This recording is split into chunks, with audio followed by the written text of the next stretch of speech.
Welcome to the Orchid Advisors Compliance Training Series, Export Controls, Hardware Exports, under the ITAR. You have just learned about the registration process under the ITAR. We will now turn to the licensing process for exporting hardware under the ITAR. What is an export? To export means to send or take any item out of the United States to a foreign destination in any manner.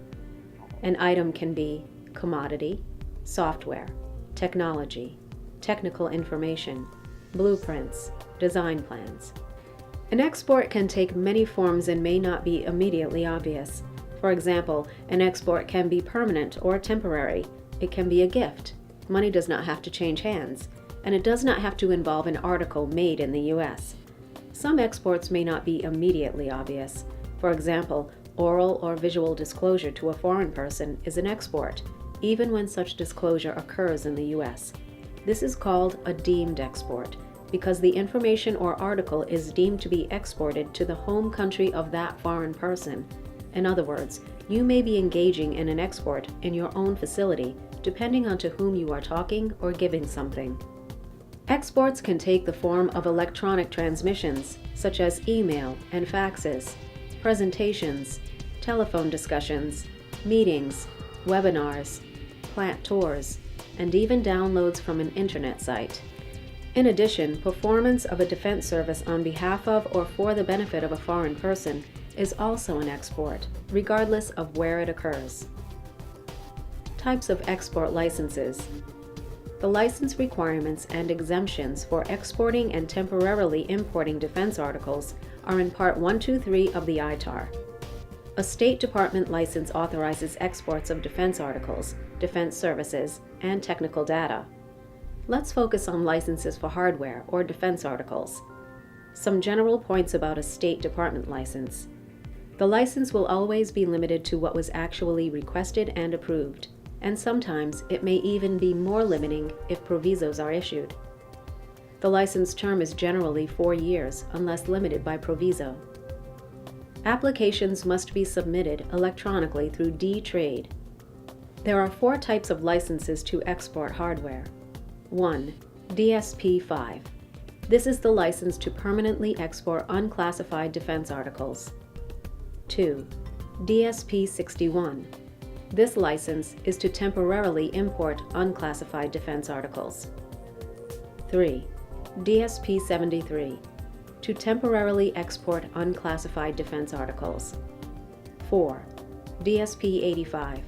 Permanent export of classified defense articles. Every application for an export license will require certain support documents. This includes Form DSP-83 Non-Transfer and Use Certificate.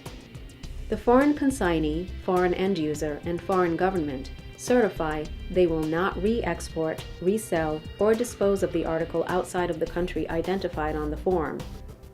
Applications to export firearms usually must include the Form DSP-83 because all firearms are designated Significant Military Equipment, or SME.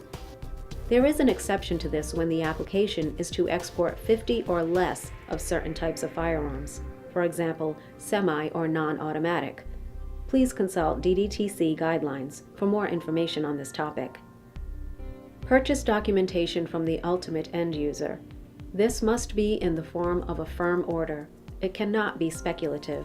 A U.S. company invoice, pro forma invoice, or letter of intent is not acceptable as purchase documentation.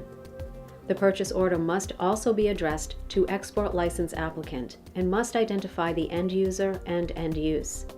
Make sure the commodity description, quantity, and end use matches the information on the license application. In addition, the purchase order may not be older than 1 year.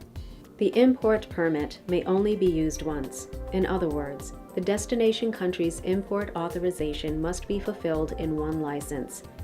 If the export is to an official government end user, and the destination country therefore does not require import authorization, you must be able to provide to State Department a letter from that country's government explaining that import authorization is not required.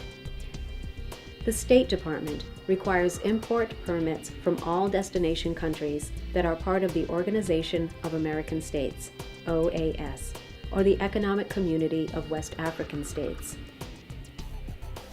Transit authorization. Whenever a shipment may involve in-transit points in a country other than the ultimate destination, make sure you have written authorization from the transit government. This can be an issue when freight forwarders route the shipment through a third country without your advance knowledge, so it is important to find out in the beginning. Failure to have proper in-transit approval when you ship can result in seizure. Avoid processing delays and a return without action, or RWA, by steering clear of the common pitfalls and errors that stem from some of the support documentation. These include: destination country name on license application does not match country on support documents.